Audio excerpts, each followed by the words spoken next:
Good morning, my people. What is going on, everybody? December 3rd, Tuesday, 8 a.m. on the dot. Got my cup of Joe right here. Going to enjoy a nice cup of coffee here as I hang out with everybody. Welcome to the Sleeper Show. Thank you for being a part of the show. One full hour talking SoCal sports. Looking forward to hit a number of different topics with everybody. And my buddy, Trevor Lane, will be my guest today. So Trevor Lane of Lakers Nation is going to join the show. We got a lot to get into. Got another Laker loss. Did the post-game show last night. Of course, I followed that up with a morning show.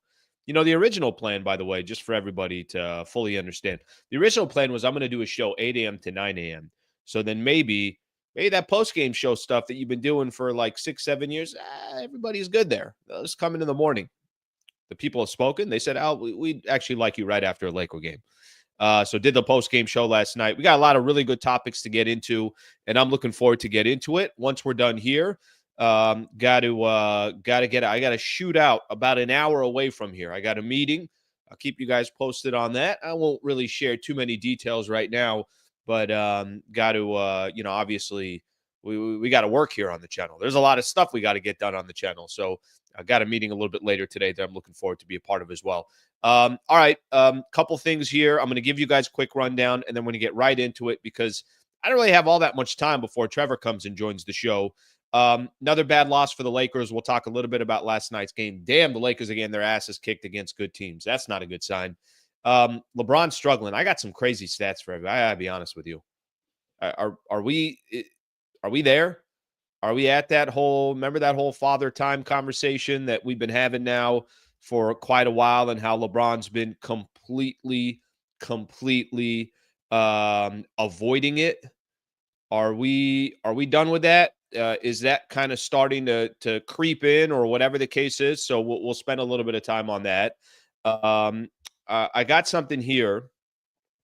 There was something that I saw, 82 game goal. I have no idea what this means. And to be honest with you, I'm a little confused by it.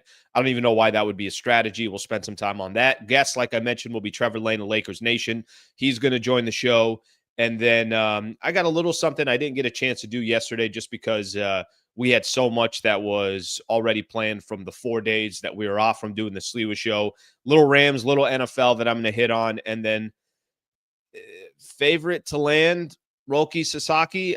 Can I simplify this for everybody, for all those that are out there and are, big fans of Major League Baseball? I think I got a very simple way of determining where Roki Sasaki is going to go, or at least my assumption of where I think he's going to go. So we'll do that at the end as well. All right, let's get started. Top of the morning, everybody. All right, let me get a couple of these. Hi, Al. Good morning, Craig. Hey, Al. Good morning, Gabe. Hisco, good morning, brother. Good morning to everybody. Happy Coffee Tuesday.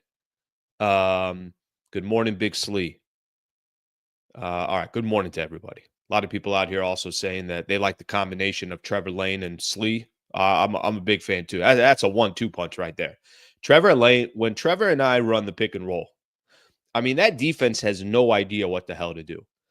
Because typically I'm on ball. So then I'm making, I'm obviously making a decision there when I'm on ball. And a lot of times, if the double's coming, I'm already throwing the ball behind my back, and Trevor's handling everything else. So that 1-2 punch is solid. I'm looking forward to it as well. All right, let's get started here. Another loss last night for the Lakers. Another ass kicking for the Lakers last night. So there's a difference, and I've said this to you guys before. There's a difference between just losing a game, and there's a difference between getting your ass kicked. Lakers are in a really, really bad trend right now. They've lost 5 of their last 7 games. And for me, I think the thing that's most concerning by far more than anything else, any good team they play, they lose against. You could say that San Antonio Spurs game. Spurs are a couple games over 500. I kind of like the direction that San Antonio is heading in. Let's call that a good win. They have 2 road wins against the Spurs in San Antonio. Let's give the Lakers the credit for those games. But they escaped with a 1-point win against the Utah Jazz. We all know the head coach of the Utah Jazz that night, he's helping us out. He was really trying to help us out. They escaped. Those are the only 2 wins that the Lakers have over the last 7 games. They got a road win against the Spurs, and they got a 1-point win against one of the worst records in the NBA in the Utah Jazz. That's it. The rest of the losses that the Lakers have are no question about it, are concerning. The concerns for me, and I know you guys are probably going to get annoyed by this because I say it all the time, but I genuinely do believe it. I've been watching basketball my entire life. I've been covering the Lakers. When did I start Lakers talk? I started Lakers talk, I think, in 2016. So that's when I actually had some skin in the game, and it wasn't just me enjoying Lakers basketball. It was, damn, I get to cover the team. Um, I love barometer games. I love games where you could look on the other side, you could look at the other squad. And by the way, I don't even know if yesterday was a barometer game. Minnesota hasn't been good this year. They're 9-10 on the season coming into that game. Every highlight that I've seen so far, the Minnesota Timberwolves this year, it's either Julius Randle not passing the ball to Gobert frustrated that he's not getting touches, Anthony Edwards calling out his team. Everybody's saying, what? Wait, let me just get this right. Minnesota got to the Western Conference Finals and they traded Cat. They traded Karl Anthony Towns, their franchise player that they drafted. Why the hell would they do that? I haven't seen really all that much that's positive for the Minnesota Timberwolves this year. But they are one of the teams that you look at in the Western Conference and you look at Anthony Edwards, you say, that could be an interesting team right there. Let's just pretend that was a barometer game yesterday as well. Lakers are getting their asses handed to them in all these barometer games. They got the game against the Denver Nuggets. At one point, they're down 29. They got the game against the Phoenix Suns. At one point, they're down 30. They got the game against the Oklahoma City Thunder. Obviously, they lost that game. Much closer game. That wasn't a blowout.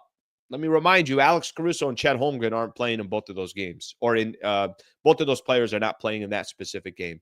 And then last night, if you want to call it a barometer game against Minnesota, Lakers lost 109-80. They're not just losing by a couple points here. Lakers are getting ran out of the building against these teams that I like to call, how do you look against the elite in the Western Conference, or one of the teams that you think is going to make the playoffs, or one of the teams that you think is going to be in the mix when the dust settles? To answer that question, and the Lakers have answered that question, they look like shit. They look awful. I had somebody in the post-game show say, yeah, Austin Reeves didn't play. Reeves played against OKC. Reeves played against Denver. Reeves played against Phoenix. It's not like this just started when Austin Reeves couldn't play against the Utah Jazz. This has been going on for a while. This at least has been going on. It's a large. 7 games is a pretty decent sample size. We only played 21 games, so that's a quarter of your season that you're on this 2-5 stretch. Again, I don't really care if the Lakers lose a game, but it's how you lose that game. What I thought was the most concerning thing to me looking at this Lakers team right now, guys, I got some stats here that is incredibly concerning about LeBron James. LeBron last night, and I didn't really have all these stats next to me right as the game ended, but there were some things that, I was doing the math while I was doing the post-game show. LeBron has clearly not looked like LeBron James over the last 4 games.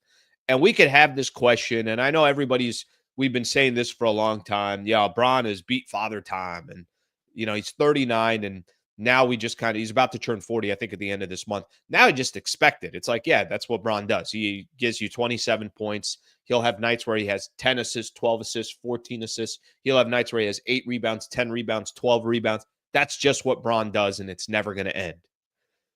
Let me just lay out these stats for you of what LeBron has been over these last few games. 4 of 16 from the field yesterday. Do you know LeBron hasn't hit a 3 in 19 three-point attempts? He's 0 for 19 from the three-point line over his last 19 attempts. I'm going to read something Dave McMenamin had there on ESPN. It says, James went 0 for 4 on three-pointers against the Wolves, extending his drought to 0 of 19.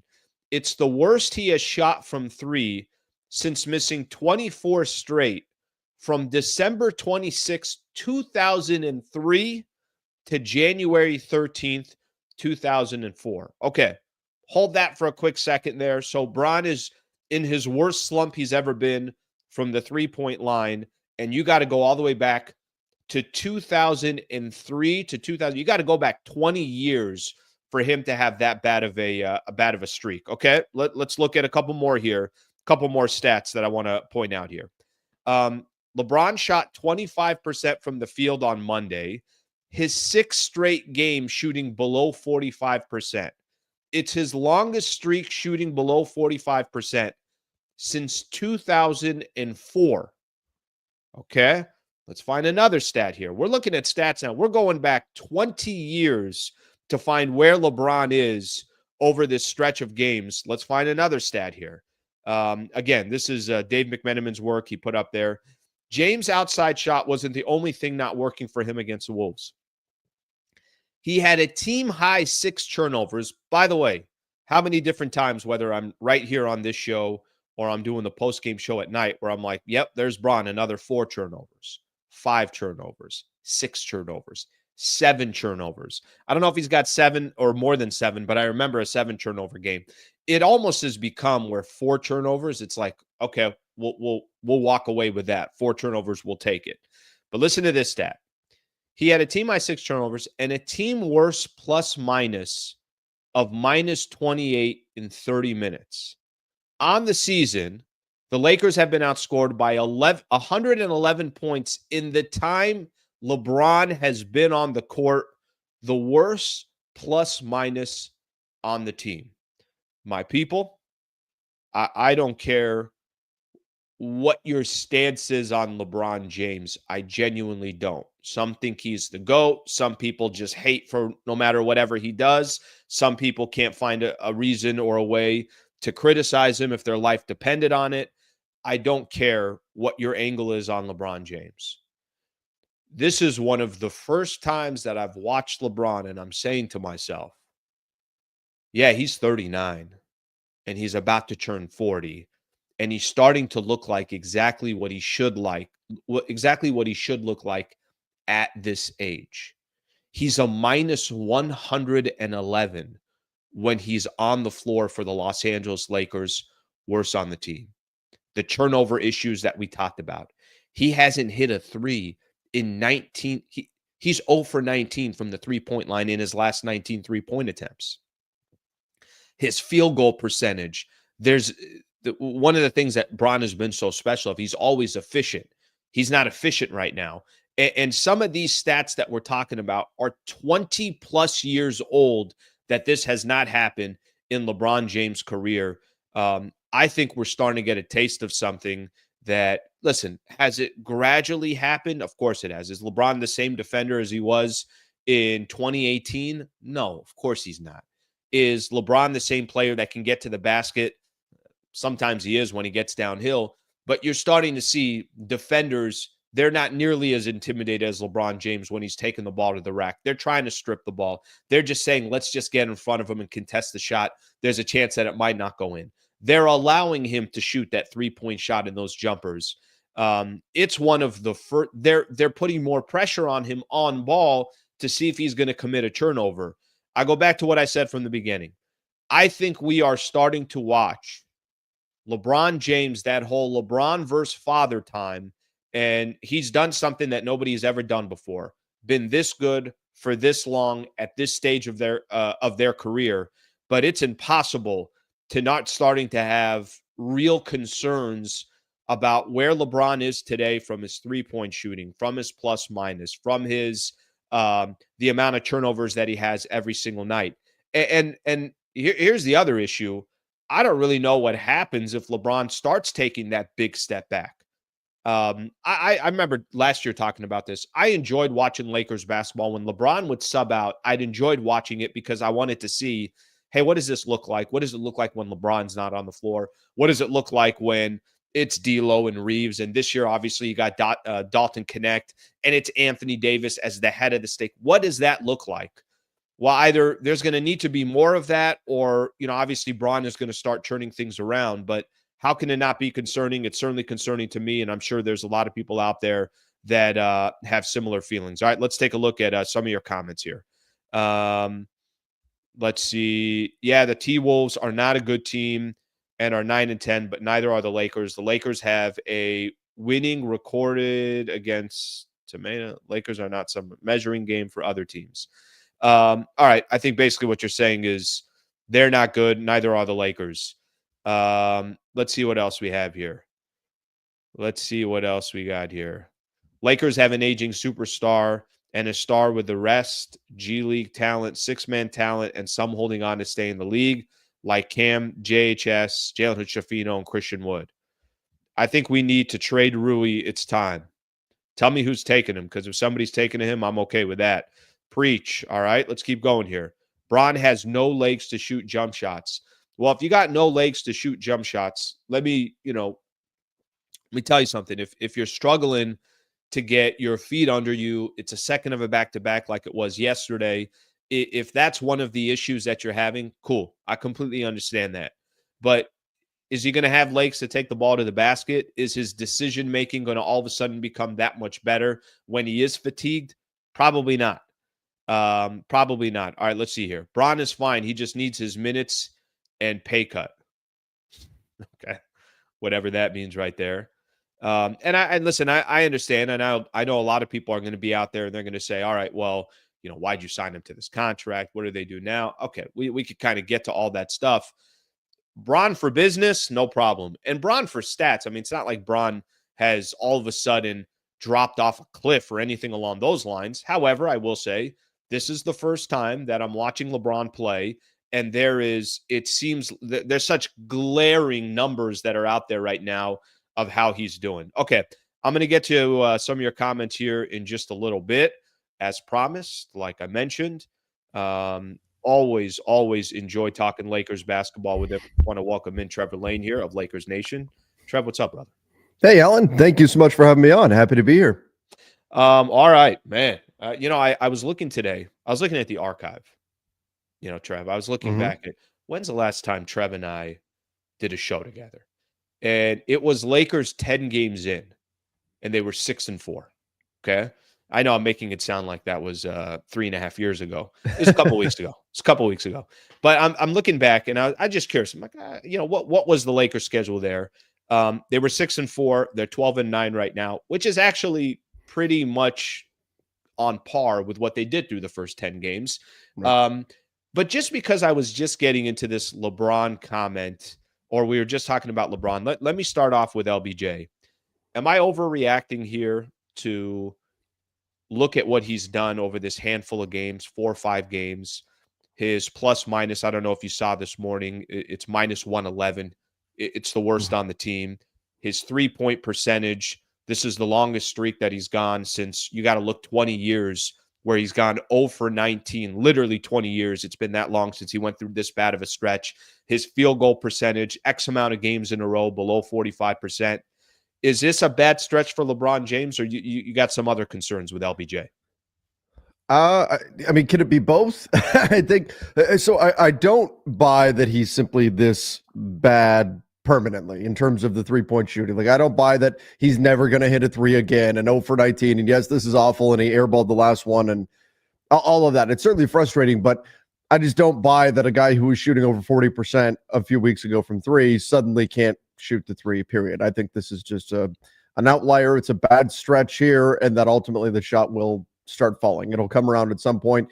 It's bizarre that here we are, 4 games of no 3s from LeBron, but I don't think it's going to be a long-term trend here. But that said, I also think it's fair to be concerned about LeBron because of the defensive side of the ball. We've seen him, and he's not the only one, but not getting back defensively, maybe not capable of getting back defensively, missing rotations. The Lakers are significantly better on the defensive side of the ball when LeBron's not on the floor. And I think that speaks to 2 things, Alan. Number one, it speaks to father time, right? I mean, it's just there is a unavoidable effect that you're going to have as you get older, where it's more difficult to make those defensive rotations, where it's more difficult to run back defensively. And there's some other stuff going on when we talk about complaining to officials and things like that.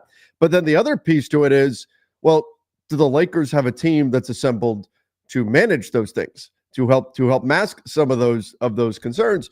And the answer is very much no. They don't have a team that can sort of hide those things for LeBron. So it's part of it is LeBron and just age taking effect, and some of it I think will bounce back. I don't think he's forever going to be, shooting 0 for 19 from 3. But the other side is, I don't think the Lakers really have a team set up that is capable of weathering those issues and helping LeBron to still perform at his highest, because his weaknesses actually get magnified with this team. and the way that it's set up. So that's the other piece to this. And there's only one way to fix that, Alan, and that's making roster moves. Okay, I'm gonna wait on the roster moves for a quick Yeah. second. By the way, it's funny because I think some of the things you say, yeah, the 3-point shooting, he's not going to go 0 for 30. All right, he'll hit a couple of threes, but I don't think the three is my major concern. Don't get me wrong. I know in today's NBA, guys are going to fire off threes, and he's probably taking 4 or 5 threes a game. Maybe not all the time, but he's probably around that range when it averages out. I think for me, there's other things that it's when he's driving to the basket now, it looks different, and it should look different. He's 39 years old. He's about to be 40. Guys are getting in front of him. Guys are stripping the ball out of his hands. Guys are taking their chances and saying, all right, you know what? Yes, I understand Bron's 250 and doesn't have an ounce of fat in him. We could still get a stop. It's the turnovers. Bron is looking, Trev, you watch Lakers basketball literally probably more than anybody. How many games do you watch LeBron and say, I almost feel like if he has 4 turnovers now in a game, you're like, all right, that wasn't that bad. We'll live with that one. But it's 5, it's 6, it's 7. I don't just look at the 3-point shooting. And I think how you just mentioned it, you don't either. You said it's the defensive side that probably concerns you more than anything else. There are other factors in, and some people are saying he's probably got tired legs right now. It's a second of a back-to-back. Just fair. The problem is it's December 3rd. So it's not like we just started the season. We're a quarter of the way through. It's not like his legs are going to get fresher as the season goes on. But the only reason why I want to point that out, because for me, it's not necessarily just the 3-point shooting. There's other things that are big of concern. Yeah, I think the turnovers are definitely an issue. And, when I was talking about how the Lakers don't have a team to hide some of those concerns, if turnovers are now a way of life, like they don't have a team that can deal with turnovers, because they barely have a team that can deal with missed shots in transition when it comes to their defense. Like a missed shot for the Lakers is just about a live ball turnover for most teams, right? Like their inability to get back, and LeBron is certainly a big part of that. So is Anthony Davis. But their inability to get back defensively is such a problem that turnovers are just going to be death for this team, because they're not going to be able to recover back. You're going to be giving up points. You saw Denver against the Lakers average more than 2 points per Lakers turnover. More than 2 points per Lakers turnover they were scoring. You can't have that, and that's one of the areas where it's got to get shored up. It's got to get fixed. I think sometimes there's passes where I'm like, is that was a mental mistake from LeBron? Like, not necessarily there's times where he throws a pass and you're like, okay, that pass was a little bit off, or it was hard to catch, or whatever. There's times where he's forcing passes that aren't quite there. And so I think that can improve, but you're right. At this point, he's gone, his last 10 games it is now? Maybe it's 11, where he had one game with 3 turnovers. Every other game has been 4 or more turnovers in the game. That's been rough. And for this Lakers team specifically, that gets magnified, because they don't have guys that are going to track back and get that ball back, get a stop off of a turnover or anything like that. They don't have the personnel to do that. How did you beat Father Time? Because I think everybody's asking the question too, Trev. Like you demolished Father Time. It took me out. It took me out, Trev. Oh, no, Alan. It absolutely did not. I did. I'll tell you what, Alan. I did like 3 days ago. 3 days ago, I did some calf raises. My Achilles still hurts. I'm like, what is that? Why? For no reason. I'm going upstairs and I'm in pain, and I'm like, it's not like I did like box jumps or something like that. No, Father Time, Alan, is kicking my ass. That's for sure. He's got all of us. Of course, Trevor Lane, Lakers Nation, joining the show. Trev, you mentioned something, and I want to come back to it, but I think you talked about the roster for a quick second. We'll come back to the roster. Before I do that, we're 21 games in. We kind of hit that quarter mark of the season, and it's funny, and I kind of ironic that it happened this way, but I think we did a show together 10 games in, and here we are doing a show basically 20 games in. They're 12-9, and I think there's so many different ways to look at this team. If I just showed you on the sheet of paper 21 games in, they're 12-9. I think before the season started, you'd be like, okay, hey, that's not terrible. That's not bad. I think if you then start putting, but they started 10-4. And then if you started saying, okay, so that means they're 2-5 in their last 7 games. All right, who are the teams they're losing to? Okay, they're losing to teams that you think are going to be in the Western Conference. They're going to be in the mix in the Western Conference. Put Denver on there, put Phoenix on there, OKC on there, Minnesota last night. I still don't know what the hell the Minnesota Timberwolves are, but they're 10-10 now. How do you assess the Lakers through the quarter mark of the season? Just give me some of the things that you feel good about, encouraged about, and some of the things that you got some real concerns of. In terms of to start with a positive, in terms of things that you feel good about or encouraged about, I mean, Dalton Connect has certainly been a big positive. I know he's actually been in a little bit of shooting slump the past 2 games, but it looks like they've really found something in him with the 17th pick. So that is massive. Hitting on your draft picks is such a big thing, and I think Dalton Connect is indeed going to be that. He's going to be a player that the Lakers hit on in the draft. We all know as shooters, there's highs and lows. It's the way that it goes. So he's going to be, I think, a really big positive for this team moving forward. I think we've seen flashes from LeBron. I mean, people forget, like, it was a month ago that LeBron absolutely dominated the Kings, right? So it's not like it's been a year since we've seen LeBron playing at a high level. I know he's struggling right now, but we also have seen that version of LeBron still out there. And Anthony Davis, some struggles recently again, but overall has had a great season. So there's definitely positives with this team. The negatives, we're seeing a trend emerge where they just can't hang with the best teams.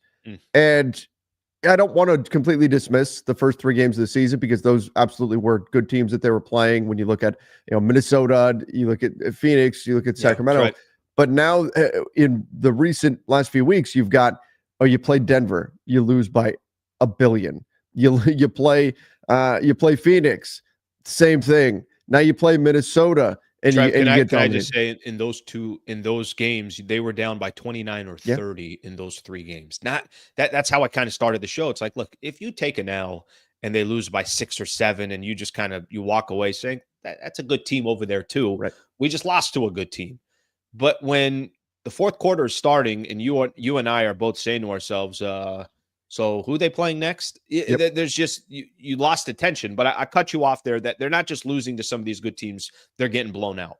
Yeah, and that's certainly a concern, that they're not able to hang with the best teams right now in the NBA, or even just good playoff teams at the moment. They are now, on one hand, I always say you have to beat the teams that are put on your schedule that are not good. You have to stack up wins against those teams, and so far they've done a pretty good job doing that. So you give them credit there. But it's been over a month since we've seen them beat an actual good team. And in the Western Conference, more often than not, you're going to be playing a good team most nights. And so that's certainly a concern, that it seems like a lot has kind of regressed in terms of the offense, the defense as well. You could say they're playing on heavy legs and all of that, and that's certainly a thing, though everybody just wants to shout excuses if you mention that. But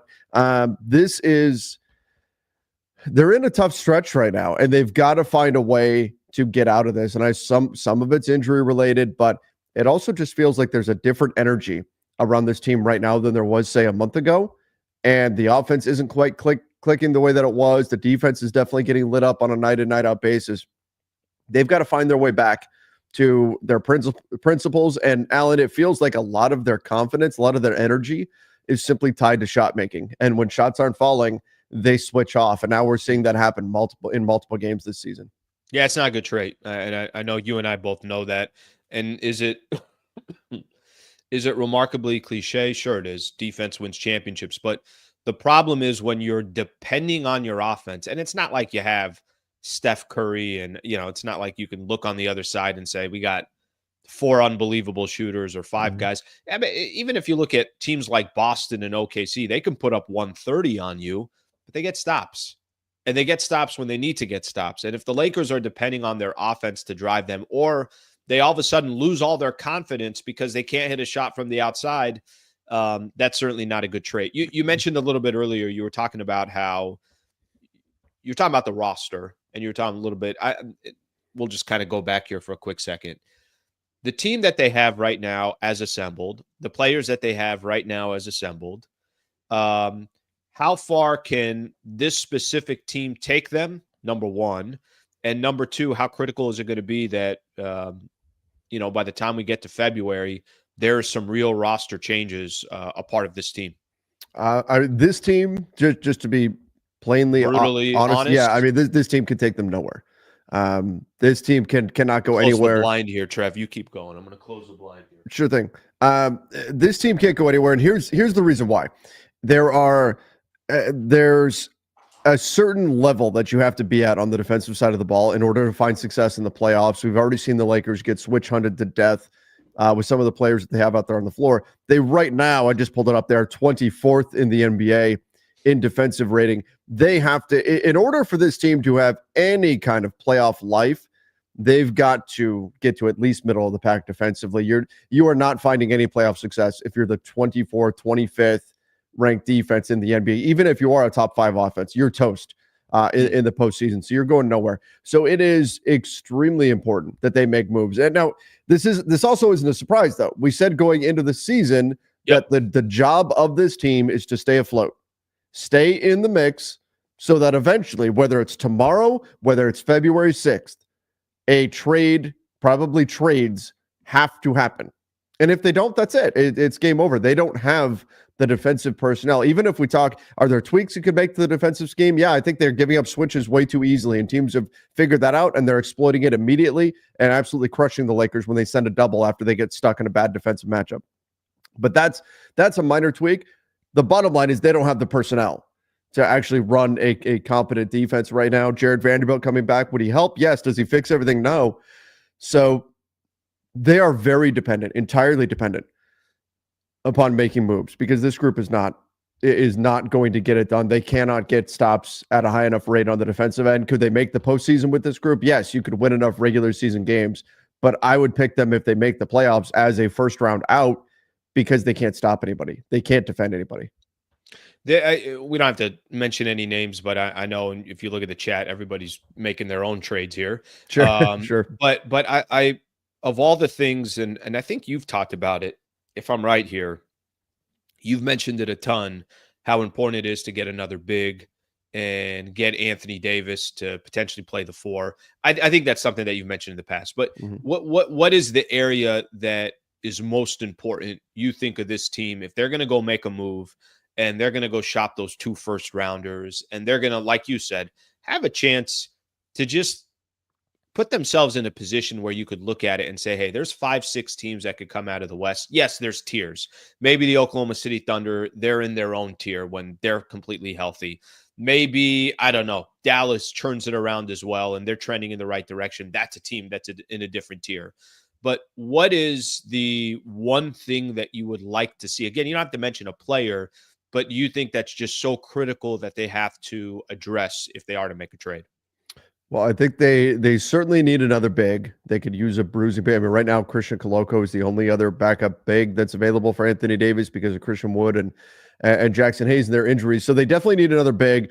Fortunately, there's going to be another number of names out there on the market, but they definitely need somebody there that can man the center position, not necessarily to push AD to the 4 full time, but at least to give you the option of running a 2-big lineup out there, which right now they simply don't have. But the other thing, and I don't think you can get just one thing. I think you need multiple things here. You need somebody who can play both sides of the ball on the perimeter. You need a wing, ideally, who can play offense and defense. That's not a one-way player. That's got enough athleticism to track back. You need that skill set on this team, and so that's been a big missing piece as well. And that's bare minimum. You might need 3. I mean, the more I look at this, the more I think, oh my God, they need like 3 guys really maybe to take another step here. But at the very least, you need a 2-way player on the perimeter, and you need another big that you can put into the paint. So, Trev, how do you accomplish that? Because I think, I don't disagree. I think they need a big. They definitely need a center that is a vet, maybe somebody that also doesn't necessarily give him a little bit of a jumper as well, so he can kind of doesn't have to clog the paint, that type of player. And then I think a 2-way wing is so critical, and somebody that obviously has a skill set where they can play both sides of the ball. Put that to the side for a second. You said maybe they even need a third player. How does this team basically turn over a roster like that with the guys that they have on this team? Because based on what you're telling me, that means, all right, let me just look at contracts. That means D'Lo's got to go. That means Rui's got to go. that means maybe Gabe Vincent has to go. All right, those are 3 players. I don't think there are teams out there that are all sitting back and saying we're a Rui away, we're a D'Lo away, we're a Mm-hmm. Gabe Vincent away. However, what they're probably saying is, well, at least that contract's off my books in a year or 2 years or whatever the case is. Okay, let me see what I can get with those draft picks that the Lakers have. Just how much of a challenge is this going to be for Rob Pelinka to try to make something happen that is significant? It's a major challenge. I mean, not only do you have, people give Rob grief for mentioning the new CBA as a problem, and it's fair because ultimately he's got to get the job done. Ultimately, he's got to supply the team with the players that they need, and he's not done that. But the new CBA, it is a problem. It's 100% a problem, and there's a number of general managers have talked about why it's such a big problem in the NBA and on the trade market right now. But beyond that, it's also an issue because the Lakers don't, as you got to there, the Lakers don't have players the teams are interested in. I mean, nobody. If Rob Pelinka calls up a team and says, "Hey, let's talk about a Gabe Vincent trade," they're going to say, "Cool, how many picks are you giving me for taking on his contract?" Nobody's going to want that. Nothing to do with Gabe. Yeah, I mean, it's he's got another year on the books. Yeah, he's got another year. The teams right now are running scared of this collective bargaining agreement. They don't want any long-term salary. They are so petrified of any type of long-term salary unless it's a bargain of a deal. Now, Rui Hachimura, maybe it's an eye of the beholder thing. Some teams will not want his contract. Other teams will say, yeah, okay, all right, we can get there. We think he'll provide value on that. You look at Jared Vanderbilt. Hasn't played, so no team's going to want to take on the remaining 3 years on his deal unless you're paying them something. So in terms of the Lakers and actual players that a team would be interested in, aside from LeBron and AD, it's Dalton Knecht and Austin Reeves, and really that's about it, unless you can get a team that wants to shed salary with D'Angelo Russell. That could be a thing because he's got that expiring contract. So it would be taking those first-round picks, and you're trying to do 2 things. You're trying to find trades that, number one, can allow you to win right now. But number 2, and this is critical, is if you're going to move those future first-round picks and at that point you're done. There's no more moves really to make. Once you've moved those picks, that's it. You need to invest those picks into pieces that are going to be part of your club for a long, long time. You can't go give up 2 first-round picks and get, say, Brandon Ingram, and then he walks away in free agency that summer, right? You have to go and get pieces that are going to be part of your team for years to come. Because otherwise you could really, 5 years from now, we may be looking going, oh my God, how did that team get that pick? Oh, that's right. The Lakers gave that up. And that could be very problematic for the club too. So they've got to be careful with the way they do this, but also aggressive because they've sat out. Yeah, they sat out last year's trade deadline. They sat out the summer. So it's a very tricky spot to be in, and the right deal has got to come along. It's a weird spot. It's a weird spot because I if I look at certain teams right now, I might have question marks about the Minnesota Timberwolves, but I know that Minnesota pretty much has, all right, they got their young star that they're going to be working with for a number of years. They're going to try to, obviously figure out, okay, do we got the right chemistry?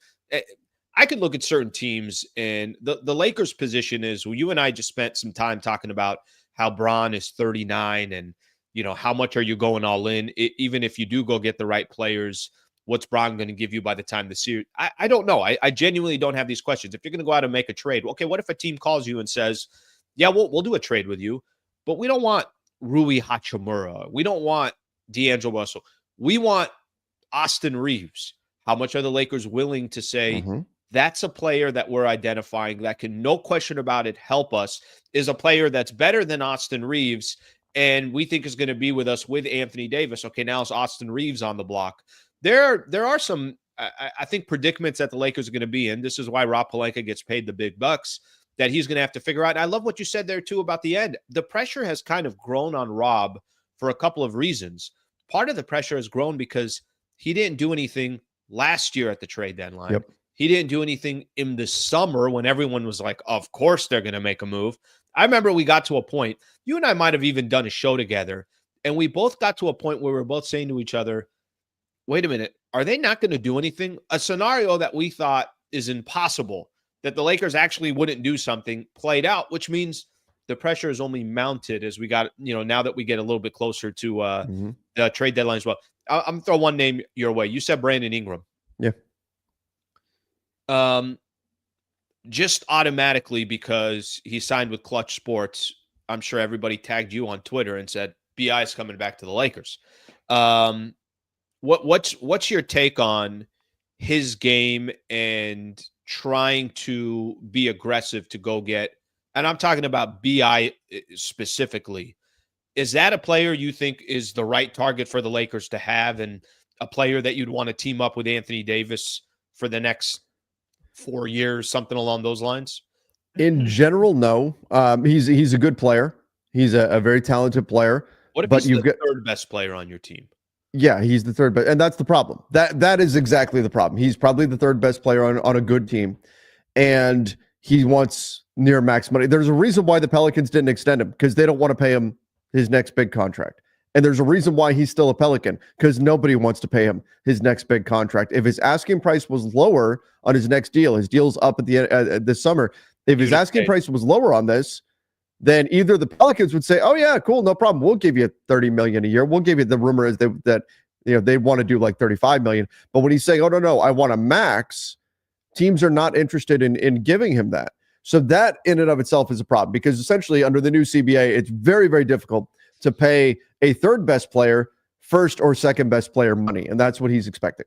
So that in and of itself is a challenge. On top of that, is he the kind of guy that fits with this team right now? Well, he needs the ball in his hands. Is he a great defender on the perimeter? No. Is he going to help you on the glass? No. He's a good basketball player, and in that sense, can the Lakers need more guys that are just I mean, it's a low bar. Do they need more guys that are playing at an NBA level? Yes, absolutely. They need more guys that are playing NBA quality basketball. And Brandon Ingram could certainly give them that. But do you want to commit to giving up stuff to get Brandon Ingram? And then that means also committing to being the team that pays him on his next contract. And we know he's had a lack of availability. He's been injured essentially every season since his rookie year with the Lakers. So that's for those reasons, I don't think Brandon Ingram makes sense. With one exception, Alan, and that is if JJ kind of referenced it last night, if the Lakers reevaluate this whole LeBron is going to play 82 games thing, and it becomes, well, LeBron's not playing back-to-backs. Well, LeBron's going to sit out every, odd game here and there. And we're going to do that so that we don't get the worn out, exhausted version of LeBron that we've been seeing lately. If that becomes their plan, then maybe you put a little bit more emphasis on finding another guy who on the nights when LeBron's out can step in and do something. And there, maybe it makes a little more sense. But in general, I'm not a huge fan of the idea of bringing Brandon Ingram back to LA. Why? I got two more, and then we'll let you go. And I'm very appreciative of your time, brother. You mentioned the 82 game goal. Why is that even a conversation? Does somebody want to explain to me? I'm going to read a quote here, and then we could look at it as well. LeBron's goal was to play 82 games. And this is from JJ Redick last night. I don't know that's in the best interest of him and us if he does that, but if he's feeling well and feeling good, then he should play. But we obviously want to manage that as best as we can. I think JJ Redick was trying to be so politically correct in that answer there. LeBron ended up saying that's a goal, but we'll see. It's something I ain't discussing right now. Can I ask you this question? Why, in what world are we in, why anyone would care to see Bron play 82 games at this stage of his career? What's the point? I do wonder how much of it is just in this day and age. You've got so many players that are sitting out games due to injury, and LeBron wants to be able to say, that's not me. Nope. See, look, I'm here every night. I'm playing every night. Load management. No. I'm not going to be part of that. And as almost like a source of pride. And look, it's a noble endeavor. If, hey, I'm going to be able to play every single night. I'm going to be out there for this team. I just don't think it's smart. No, right? That's my point. Yeah. And I think what JJ said about, I love the quote that he said. And again, he's trying to say the right thing, but what he said here, I don't know that's in the best interest of him and us, right? Like I keep going on what you were saying, but noble, yes. Smart, no.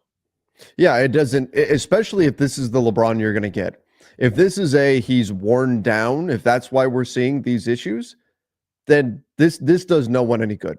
This does no one any good. This doesn't help anybody. This actually makes things worse. You would rather have if and the question is what can you achieve by not playing him every game? Do you get a better version of him? I would assume yes, but I don't know. We'd have to find out what can you achieve. But if you're going to be able to get a better version of LeBron James by not playing him every single night, that will be far more impactful to have him miss games and then play at a higher level, every other game or whatever it needs to be than what we're getting right now. Because the LeBron we're getting right now just isn't doing enough to help the Lakers win games. And if you get a much better version of LeBron, you'd rather do that and have him skip games every now and then. Maybe his minutes need to be cut. Wait, look, Kareem, when he was 40, played what, 28 minutes? Maybe on top of the, do you play every night?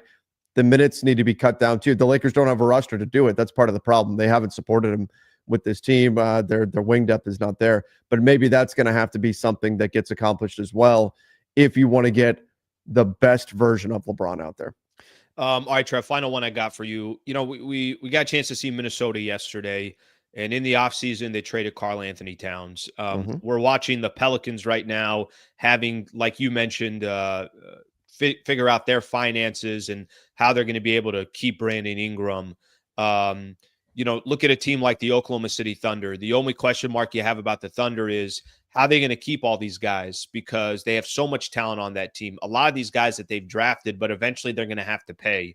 This CBA and this first apron and second apron, if the idea was we want to have as many, the NFL has done such a great job with parity, right? Any team can beat anybody on any given night, and it's one of the great things that I think we all enjoy in the NFL. You can basically every single year, half of the teams that made the playoffs won't make it, and there's a new half coming in. It's interesting. It's fascinating. That's the NFL. What do you think of this CBA? Me giving the exact examples, the fact that the Minnesota Timberwolves traded Karl Anthony. Maybe that's just a mistake on their part. I think it is. What do you think of where the NBA is right now? And do you feel like there is some regret of what this CBA currently looks like? Yeah, I think what they did is they overcorrected. I think they realized that they had owners coming in that cannot be punished financially. So when you look at the luxury tax to Steve Ballmer, he could get fined $140 million or not fined, but have to pay $140 million in luxury taxes, and it doesn't matter. He's not even going to feel that. He won't even notice that. That's like a gnat on his arm, right? He's got infinity Trevor money. Lane money. Right. But so the NBA had a problem. And the Golden State Warriors were doing the same thing. The NBA had a problem where, oh no, our measures that we have in place to prevent teams from trying to spend their way to a championship, they aren't going to work on these guys. They're impervious to this. So we need to come up with something else. So they did, and they came up with a way to greatly limit your ability to actually put a roster together if you spent too much money, including really painful things like your first round pick 7 years from now goes to the back of the first round if you're above that second tier apron, no matter where you finish. And that's a really dangerous thing. All kinds of stuff that they've put into this thing. But I do believe, and while some of it makes some sense, I think the one area where they've really overcorrected is making it so all tier one apron teams, which is a lot of teams, they put in the rule that you have to send out more salary than you take back in a trade.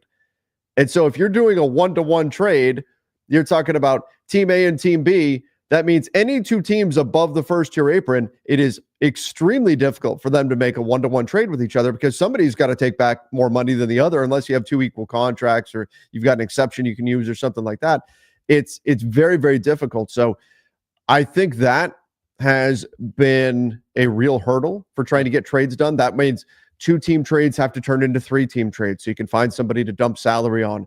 And 3-team trades, 3-team talks are where trades go to die in the NBA. And this is a league that is very much benefited from the news cycle being what it is, player movement being what it is, the amount of times that they are on top of mind because there are moves, there is activity going on in the league aside from what's happening on the court, but the transaction game as well.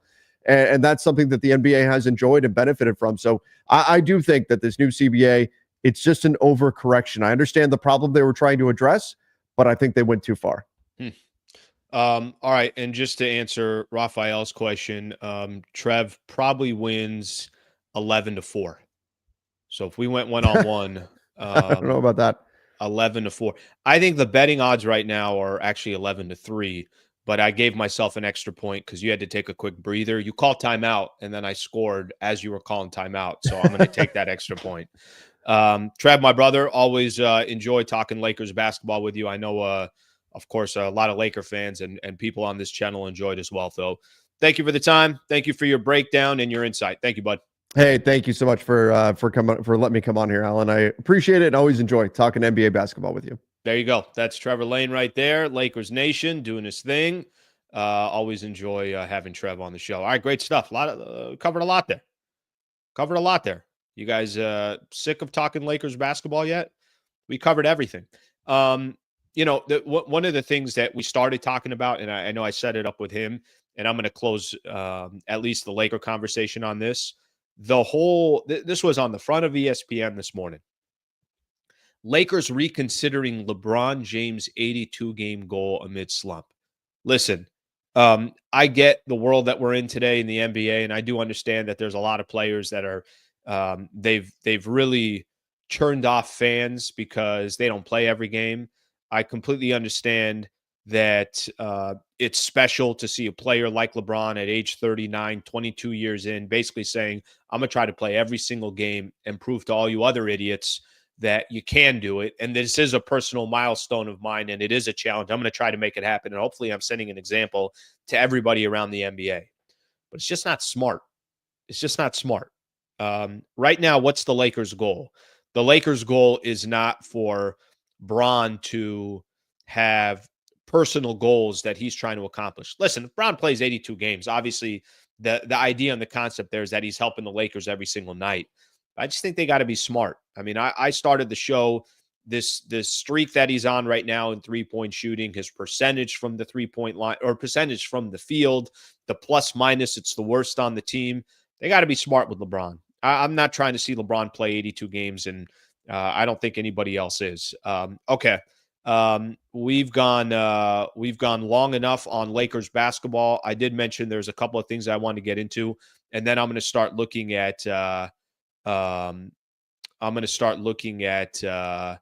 of your comments as well. Ruben, let me see, are you suggesting load management? No, I'm suggesting that you're smart with somebody who's 39 years old, about to turn 40, has played as long as anybody has ever played in the league. That's all I'm suggesting.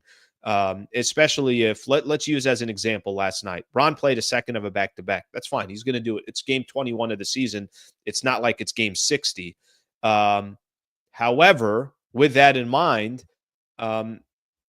maybe he does have tired legs. Maybe it is in his best interest to say, all right, you know what? I can't be putting up 35 minutes a night. I got to be playing closer to 28 minutes. Maybe, yes, when I do have a second of a back-to-back, it's in the best interest of the team to pump the brakes for a quick second and say, all right, let's give Bron a breather because this is a marathon. It's not a sprint. So that's what I'm referring to when I'm talking about that stuff. All right. Thank you again to Trevor Lane for joining the show. All right. Let's keep moving here. I do have one or two things I want to talk about with the Rams in the NFL, and then Roki, Sasaki, and MLB free agency I want to spend a little time on as well. Rams got a W on Sunday. They beat the Saints 21-14. They're now 6-6. What's crazy, if you look at the standings here, I'm not going to talk too much about the game. I don't think the game matters that much. Kyron Williams, very nice game. Finally, over 100 yards for him. Had a touchdown. Stafford had a couple touchdown throws. They went down early, and they stormed right back and scored to give the Rams, like I said, put them back at 500. They're 6-6. But the thing that I think is most interesting to me about the Rams is here they are, as the dust is starting to settle, they're still one game out. You know, the Niners are going the wrong way. They're 5-7. They've lost 3 games in a row. Christian McCaffrey could be out, potentially the rest of the season. The Arizona Cardinals, I just don't think people have confidence in the Cardinals, that they're the Cardinals. And I don't think people look at that franchise and that organization and think, watch out for that team. They're going to be there when the dust settles. They're 6-6. They lost 2 games in a row, had a really good chance of being the Minnesota Vikings, kind of choked it away there towards the end. Seattle's the only team who's 7-5, who've won 3 games in a row, still have a game against the Rams. The The Rams find themselves one game out of the division. It's funny to see the Rams right now because if you look at the NFC West, obviously all these teams are basically mediocre. That's not the only division. The NFC South is very mediocre as well. The North is incredible. You got the Lions, the Vikings, and the Packers all with 9, 10, or 11 wins. But when you look at the Rams and you look at their predicament, their situation, they could very, very well win the division. They could very well make the playoffs, and probably their only route to making the playoffs is by winning the division. They're just a very average team. They're not a threat. I think at times I've talked about the Rams and I've said all they got to do is get in and watch out because they got one of the best coaches in the NFL. They got one of the best quarterbacks in the NFL. They got real weapons in Puka and Cooper and everything else. But just watching this team night in and night out, or watching this team every week, they are the definition of average. And by the way, they're 6-6. Their point differential, they're minus 36. Minus 36. It is what it is, but I'm just kind of giving you an idea of what the Rams are. So it's cool to see what they're doing, that they're still in the mix, that they're kind of fighting and clawing to get in the playoffs and still potentially win the division. They're just not a threat. So even if they do make the playoffs, I don't think anybody really feels like they're going to make noise. Maybe that changes. I mean, last year, remember, the way they started out the year, they were 3-6, and then all of a sudden they found themselves in a dogfight in the playoffs against the Lions and had a chance to win that game, but just not feeling it with the Rams this year. And I think this is just kind of the reality of what the Los Angeles Rams are. The real teams, we know them. In the NFC, we know them. Philadelphia's real deal. Won 8 in a row, took out Baltimore on Sunday. The Lions are real deal. They've won 10 games in a row. Those are the real teams in the NFC. I don't know if I'm particularly sold on Washington or particularly sold on the Minnesota Vikings, the Packers, and not as sold on those teams. And then next game for the Rams, of course, it's against the Buffalo Bills, 10-2, and the Bills have won 7 games in a row. Working on a really, really good guest for later in the week to try to get on. That's going to break down NFL football and the Rams specifically. So I'll keep you guys posted on that. Okay, last thing I want to get into today, and then we're going to call it a day. By the way, if you guys don't mind, just a quick reminder here. Quick reminder here to subscribe to the channel. So I'm getting close to 27,000 subscribers. Let's try to get to 30,000 subscribers. I've got, over these last couple of months that I've gone Monday through Friday on YouTube, great growth on the channel. So I appreciate everybody's support. If you have not subscribed yet, please subscribe. It takes a couple of seconds. Subscribe to the channel and like the video if you don't mind. All right, last thing I'm going to get into. A couple things on MLB free agency. I mentioned yesterday Tommy Edman signed. Last week as well, Blake Snell signed with the Dodgers. It's been really quiet in MLB free agency. Bob Nightingale, who's a great reporter for USA Today, was on with Doug McCain, Dodgers Nation. Obviously, we've had Doug on here a couple different times. I'm going to read a quote here when he's talking about Roki Sasaki. For those who are looking, hey, what's the deal with Roki? When is this thing going to happen? What's going to happen with his current situation? Here's the latest that I'll put out there. This is coming from Bob Nightingale. People thought he was going to sign with the Dodgers. Obviously, the agent, Joel Wolf, denies that. The Dodgers deny that. By the way, if you're going that far where the agent and the other team is denying it, I think that tells you everything. So everybody wants him. He's a great young talent. Scouts will say he's better than Yoshinobu Yamamoto or Shohei Ohtani. He's raw, but not proven yet. If he doesn't sign with the Dodgers, I think he goes to the Padres. Padres are very hopeful, cautiously optimistic. I can't see him going anywhere else. I'm going to say something that I said a couple weeks ago, and it's fascinating kind of watching this story about Roki. Why he would sign with the Dodgers. Okay, that's clearly the team where all the talent is at right now. They're signing everybody that you can possibly think of. There's not going to be a ton on his shoulders. He could kind of take his time developing. He's going to play with a couple of his buddies, I'm assuming, in Yamamoto and Shohei Ohtani, where these guys are going to be in their prime. The Dodgers are the big boys. That's the big market team. Why he would sign to the Dodgers, I think you have a long list. Okay, why he would sign with the Padres?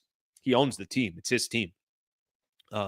There is no, you're in the shadow of another player. You're in the shadow of another Japanese star. Nope. That is your team. That is your squad. Every endorsement you could think of is coming to you. His relationship with you, Darvish. The Padres clearly need him more than the Dodgers need him. The Dodgers right now, anybody else they sign is a luxury. It's not a necessity. He'd be a necessity to the Padres. But I'm going to say this, and I said it a couple weeks ago. Roki Sasaki, the only story that comes out of this, if he signs with the Dodgers, it's not a story. If he signs with any other Major League Baseball team, the Padres, the Red Sox, the Yankees, the Mets, the Atlanta Braves, Toronto, go down the list of every other team out there. This is only a story if he signs somewhere else. If he signs with the Dodgers, everyone's going to say, well, yeah, of course he's going to sign with the Dodgers. You know, he was always rumored to sign with the Dodgers. You had to have his agent come out and say, no, we have not made a decision yet. You know, you're questioning my integrity, which is all kind of BS if you ask me. The only story with Roki Sasaki is this. Everybody wants him. They're going to buy him on the cheap. They're going to have his rights for, I think, 6 years, 3 years arbitration. The only story that comes out with Roki is if he signs with any other team than the Los Angeles Dodgers. So we'll see how it eventually plays out. I think it will be interesting, but I think the only thing that's interesting is if he's not with the Dodgers. I think if he's with the Dodgers, everybody's going to say, well, of course he's with the Dodgers. All right, that's all we got for tonight or today's show. Let's see what we got here. 60-40 Sasaki to the Padres. Of course it's a story. LA runs MLB. I don't think you know what I'm talking about. What I mean by a story is that if he ends up signing with the Dodgers, you just kind of always expected that to happen. San Diego has a better shortstop than LA. I think that's what SS is talking about. LA is inevitable in all the sports. More airtime for Slee. You know, it's funny that you said that. You know, I talked to our HR department. I talked to our human resources department. I said, hey, guys, you know, a couple of people have said on here that they'd like me to go longer than 9 a.m. And HR shot it down immediately. They said, Slee, 9:05 the latest is you're going, and get your ass off the air. No HR department here. All right, guys, that's all I got for today. Thank you to Trevor Lane for joining the show. Please subscribe to the channel. Please like the videos if you guys don't mind doing that as well. I'm back on tomorrow morning, 8 a.m. on the dot with my cup of Joe, with everybody that's here. And don't forget, tomorrow, Lakers got a game as well. They're going to take on the Miami Heat, so I'll do a post-game show tomorrow night as well. Thank you for being a part of the show. Hope you guys have a great rest of your day. Thank you very much for hanging out for a solid hour there. Have a great rest of your day, everybody.